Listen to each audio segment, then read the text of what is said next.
ইস, নাটকটা একবার দেখো। বেলা 10টা বাজে, মহারানীর এখনো ঘুম ভাঙছে না। তো হে হাই एवरीवन, गुड मॉर्निंग। अच्छा देखो देखो, मॉर्निंग मॉर्निंग चांदू के लिए चांदू का बॉल परोटा ले आया है। तो अभी वो दोनों मिलके परोटा खा रहा है। और तुम लोगों को तो पता है, जब चांदू का एनिवर्सरी था ना, तब तो चांदू बाड़ी नहीं था, दिनाजपुर था, इसलिए चांदू केक नहीं खा पाया। इसलिए देखो, चांदू का बॉल आज चांदू के लिए पेस्ट्री केक ले आया। अच्छा ওএমজি, এটা আমি কি দেখছি? চান্দু আর কাজ, ও মাই গড, দেখো অবস্থা, চান্দু পটল কাট রাহা হে। সবই তো ঠিক ছিল চান্দু, তার মধ্যে আবার পার্সেলটা চলে আসার কি ছিল রে? বলছিলাম তোমাদের মধ্যে কার কার জানি চান্দুর রুমটা খুব পছন্দের ছিল।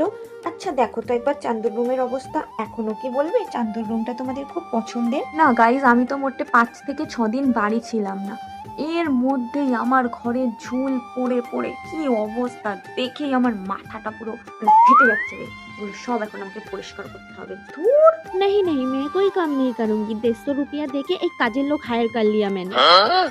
শুনো, ভেঙে যে বোটার সাথে আর কি হবে না। উফ, একটা কথা শোনে নাই মালটা, আমি যে কথাটা বলি তার উল্টো দিক দিয়ে হাঁটে, মনে হয় কি থাবা মেরে মুন্ডু ঘুরিয়ে দিস আলে। এইটুকু কাজ করতে না করতে কাজের লোকের আবার বিরাট খিদে পেয়ে গেছে, তার জন্য আবার একটু লেবু মাখা খেয়ে নিল। সেই একটা কাজের লোক পেয়েছি যে আমার ঘরটাকে আজকে ক্লিন করে দিচ্ছে। দেখো, আমার এমনিও নোংরা চোংরা একদম ধরতে পারি না, একদম ঘৃণা লাগে আমার খুব। ইস, ছি, শালা, সব পরিষ্কার করবে আজকে আমার ঘরের। এই কাজের লোক বলছিলাম কি, ওই যে যে অনেকগুলো ঘোড়া দাঁড়িয়েছিল, ঘর পরিষ্কার করতে করতে এই যে ঘর থেকে কটা বক্স বেরিয়েছে, আর আমি তো এগুলোকে সব ফেলে দিচ্ছিলাম, আর তার মধ্যে দেখি এই যে এই দুটো প্রোডাক্ট এর মধ্যেই চান্দুর বাচ্চা রেখে দিয়েছে। আমি তো এক্ষুনি বক্সগুলো ফেলে দিচ্ছিলাম, তার সাথে সাথে এই দুটোও ফেলে দিতাম। ভাবো একবার। अरे उठो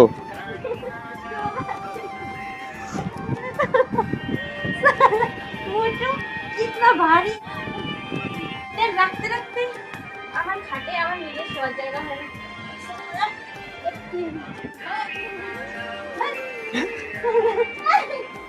সব কাজ কমপ্লিট, চান্দু স্নান করে চলে এসেছে। এবার চান্দু যা খুশি করতে থাক, আমরা চলো দুটো মিষ্টি মিষ্টি কমেন্ট করে নিই। তো আজকে আমাকে সুজাতা, তামান্না, রুহি আর বর্ষা কমেন্ট করেছে তোমার ভিডিও খুব ভালো লাগে। তো তোমাদের সকলকে থ্যাংক ইউ সো মাচ। अच्छा তারপর বিকেল হয়ে যায়, দেখি বাবাও চলে এসেছে, তাই গোলু গেছিল একটু বাবাকে হেল্প করতে। আর চলো আমি তোমাদের দেখিয়ে দিই রুমটা কেমন লাগছে গোছানোর পর।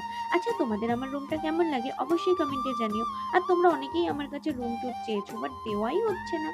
তারপর দেখো, সন্ধ্যাবেলা মা বানিয়েছিল চাউমিন, আর আমার না সিদ্ধ চাউমিন খেতে খুব ভালো লাগে, তাই আমি এক বাটি নিয়ে বসে পড়েছি। তারপর এই যে আমাদের চাউমিন রেডি। হ্যাঁ, তেরি সালাড সব আমার। ওয়াও, কি টেস্টি।